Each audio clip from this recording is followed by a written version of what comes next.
Hi friends, welcome back to Shivakundana vlogs. నోరూరించే fish ఫ్రైని మరింత టేస్టీగా సింపుల్గా ఎలా తయారు చేసుకోవాలో ఈ వీడియోలో చూద్దాం. ఒక ప్లేట్లో 2 స్పూన్ల కార్న్ఫ్లోర్, 1 స్పూన్ కారం, 1/2 స్పూన్ పసుపు, రుచికి సరిపడినంత సాల్ట్, 1 స్పూన్ ధనియాలు జీలకర్ర పొడి, 1/2 స్పూన్ గరం మసాలా, 1 స్పూన్ అల్లం వెల్లుల్లి పేస్ట్, కొంచెం ఆయిల్, 2 స్పూన్ల నిమ్మరసం వేసుకొని బాగా కలుపుకోవాలి. ఈ విధంగా మసాలాలన్నీ కలుపుకొని ఒక్కొక్క చాప ముక్కను తీసుకొని ఈ మసాలా పట్టించాలి. వీటిని 1 అవర్ పాటు ఫ్రిడ్జ్లో పెట్టుకోవాలి.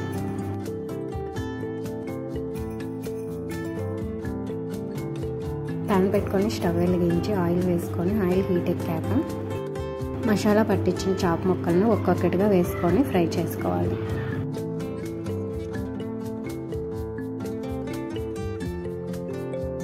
లో ఫ్లేమ్లో పెట్టుకొని నిదానంగా 2 వైపులా ఫ్రై చేసుకోవాలి.